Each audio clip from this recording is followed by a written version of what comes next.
নমস্কার বন্ধুরা, rear view metre চ্যানেলে আপনাদের সবাইকে স্বাগত জানাই। আজ 12ই ফেব্রুয়ারি, মাঘী পূর্ণিমা। আর আজকে আমি ভীষণ খুশি, ভীষণ হ্যাপি। কেন খুশি, কেন হ্যাপি সেটাই আপনাদের সাথে শেয়ার করব। আমার বাড়িতে গোপু সোনা আছে, আপনারা তো সবাই জানেন। আর আমি 3 বেলা চেষ্টা করি আমার গোপু সোনাকে সেবা দিতে। আর আমি সব সময় গোপু সোনাকে এখনও পর্যন্ত শুকনো খাবারই দিয়ে এসেছি। কিন্তু আমার মনে মনে খুব ইচ্ছে ছিল নিজের হাতে কিছু রান্না করে খাওয়ানোর। তাই জন্য আমি অ্যামাজন থেকে এই জিনিসটা কিনে নিয়েছি, আগারোর মাল্টি কেটল পট। আপনারা আজকে ভিডিওটি দেখুন। আপনাদেরও যাদের এরকম কোনো ইচ্ছা আছে তারা কিন্তু ভিডিওটা প্লিজ লাস্ট অবধি দেখবেন। অ্যামাজন থেকে আমি এটা অর্ডার করেছি, আর ডেসক্রিপশন বক্সে কিন্তু আমি এর লিঙ্কটা দিয়ে দেব, আপনারা গিয়ে দেখতে পারেন। একটা কাঁচির সাহায্যে প্রথমে আমি যে বক্সের টেপগুলো রয়েছে সেগুলো কেটে নিলাম। এবারে আস্তে করে বক্সটা আমি ওপেন করব বা খুলে নেব। প্রথমেই একটা ইউজার ম্যানুয়াল বেরিয়ে গেল। এর মধ্যে সমস্ত ইনস্ট্রাকশনগুলো খুব সুন্দরভাবে দেওয়া আছে। আর এছাড়াও এদের এই কোম্পানিতে, আগারো কোম্পানিতে কী কী আইটেম আরও পাওয়া যায় সেগুলো রয়েছে। আর এটা কিন্তু একটা ওয়ারেন্টি কার্ড, 2 বছরের ওয়ারেন্টি আপনারা পাবেন।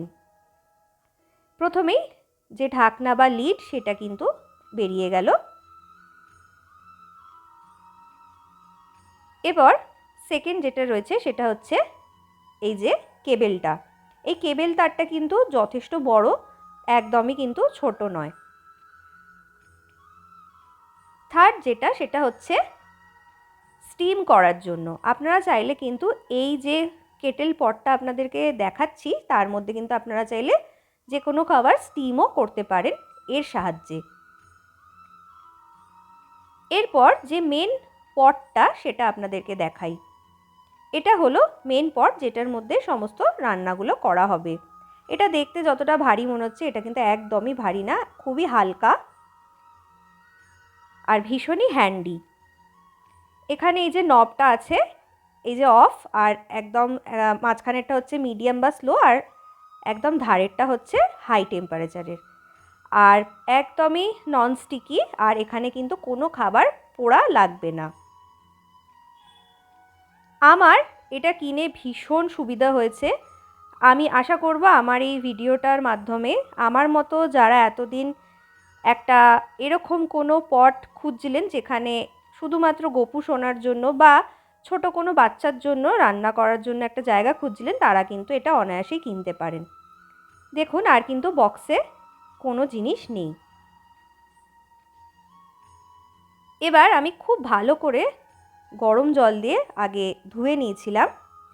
এবারে আপনাদেরকে আমি দেখাবো এটাতে জল বা তেল বা যে কোনো জিনিস আপনারা খুব অনায়াসেই মুছে নিতে পারবেন, যে কোনো টিস্যু পেপার দিয়ে বা শুকনো যে কটনের কাপড় হয়, সুতির কাপড় হয়, সেগুলো দিয়ে। দেখুন কত ইজিলি জলটা মুছে গেল। এবার আমি একইভাবে ভেতরেও জলটা মুছে নেব।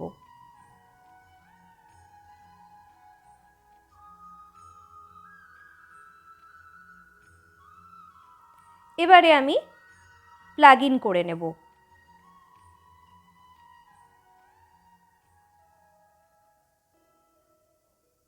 আমার অনেক দিন ধরে খুব ইচ্ছা ছিল গোপুকে আমি নিজের হাতে রান্না করে কিছু খাওয়াবো। এছাড়াও আমাকে অনেকেই বলেছে যেহেতু আমরা ব্রাহ্মণ, তাই ব্রাহ্মণদের নাকি বাড়িতে যদি গোপাল থাকে তাকে অন্নের ভোগ দেওয়া উচিত। তাই অনেক দিন ধরেই ইচ্ছা ছিল, কিন্তু কিছুতেই ইচ্ছা পূরণ করতে পারছিলাম না। যাই হোক, আজকে গোপুরই আশীর্বাদে সেই ইচ্ছাও আমার পূরণ হয়ে গেল। দেখুন আমি কিন্তু অন করে নিলাম, আর অন করার সাথে সাথেই একটা পার্পল কালারের লাইট জ্বলে উঠল। এবার আমি এর মধ্যে 250 থেকে 300 গ্রাম মতো দুধ দিয়ে দিলাম। আমি এখানে ফুল ফ্যাট দুধই ব্যবহার করছি।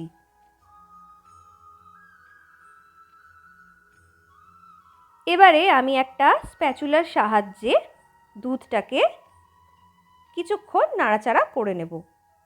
যদিও এখানে তলায় লেগে যাওয়ার কোনো ভয় নেই, তাও একটু নাড়াচাড়া করে নিলাম।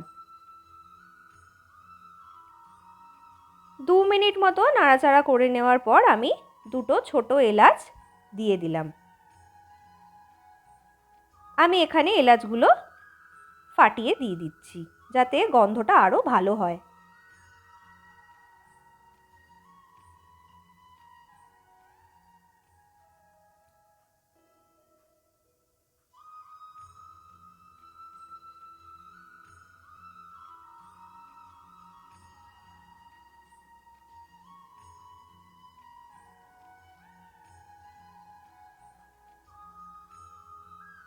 ছোট এলাচগুলো দেওয়ার পর বেশ কিছুক্ষণ ভালোভাবে ফুটিয়ে নেওয়ার পর আমি টেম্পারেচারটা একদম স্লো করে দিলাম।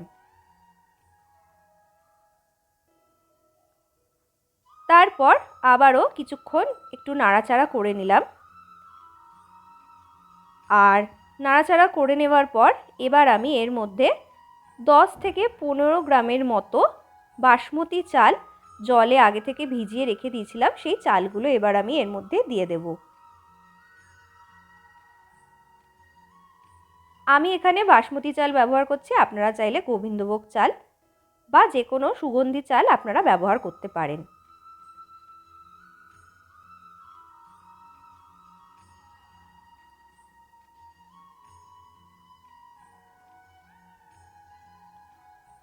চালটা দেওয়ার পরেও আরেকবার ভালোভাবে নাড়াচাড়া করে নেব।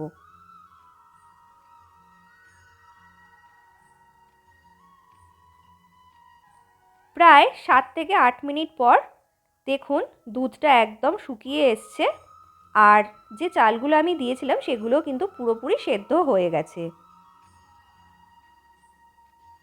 এবার আমি এর মধ্যে 20 থেকে 25 গ্রামের মতো মিছরি ব্যবহার করছি। মিছরিটা আমি দিয়ে দিলাম। যেহেতু ঠাকুরের জন্য বানাচ্ছি তাই আমি এখানে কোনো চিনির ব্যবহার করছি না, মিছরি দিয়েই আমি ক্ষীর বা পায়েসটা বানাচ্ছি। কখনোই কিন্তু যতক্ষণ না চালটা সেদ্ধ হচ্ছে ততক্ষণ কিন্তু কোনোভাবেই মিছরি বা চিনি বা কোনো মিষ্টি জাতীয় জিনিস কিন্তু দেবেন না, তাহলে কিন্তু চাল আর সেদ্ধ হবে না। তাই চালটা যখন পুরোপুরি সেদ্ধ হবে তারপরেই কিন্তু মিষ্টিটা ব্যবহার করবেন। মিছরিগুলো গলে গেছে, এবারে একটা উপকরণ আমি এখানে দিচ্ছি, সেটা হচ্ছে এই সন্দেশটা হচ্ছে দুধের প্যাড়া সন্দেশ যেগুলো হয় সেটা।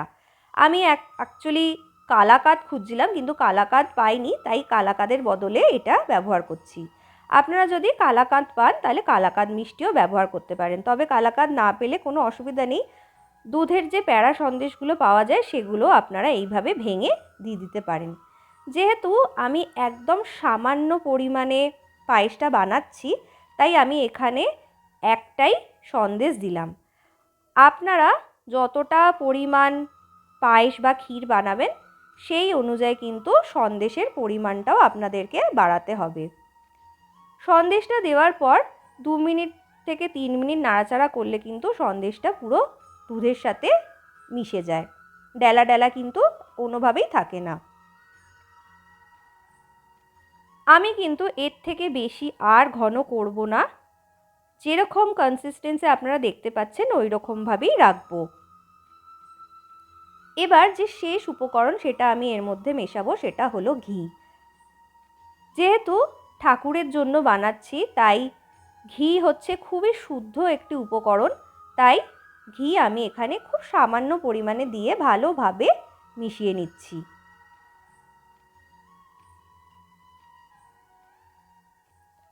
আর ঘিটা মেশানোর পর পায়েস বা ক্ষীরটা আমার তৈরি হয়ে গেছে। এবার আমি যে টেম্পারেচারটা সেটা কিন্তু আমি একদমই বন্ধ করে দিলাম।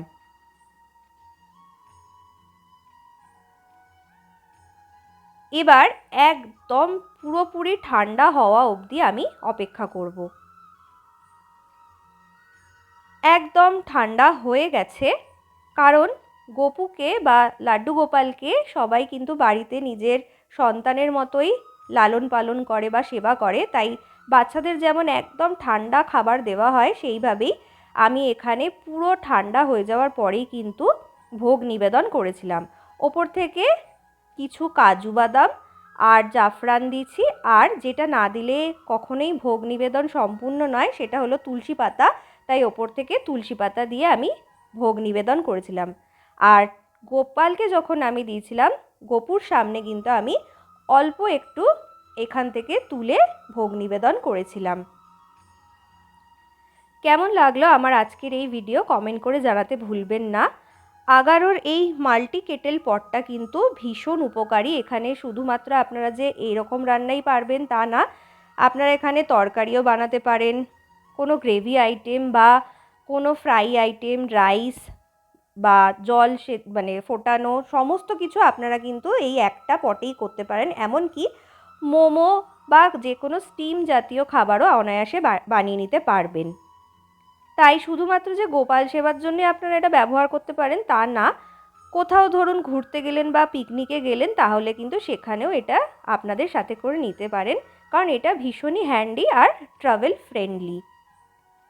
ভিডিওটা শুরু করেছিলাম আমার গোপু সোনাকে দেখিয়ে, ভিডিওটা শেষও করছি আমার গোপু সোনাকে দেখিয়ে। কমেন্টে কিন্তু হরে কৃষ্ণ রাধে রাধে লিখতে একদমই ভুলবেন না। কেমন লাগলো আমার আজকের ভিডিও আমাকে অবশ্যই জানাবেন। আজকে আমি ভীষণ খুশি, আজকে আমি প্রথমবার আমার গোপু সোনাকে নিজের হাতে কিছু রান্না করে খাওয়াচ্ছি। আর আমি জানি না কেন আমার গোপু সোনাকে দেখেও আমার মনে হচ্ছিলো যে আমার গোপু সোনাও কিন্তু খুব খুশি হয়েছে। আপনারাও যদি একমত হন তাহলে কিন্তু অবশ্যই কমেন্ট করে আমাকে জানাতে ভুলবেন না। সবাই খুব ভালো থাকবেন, সুস্থ থাকবেন। ধন্যবাদ।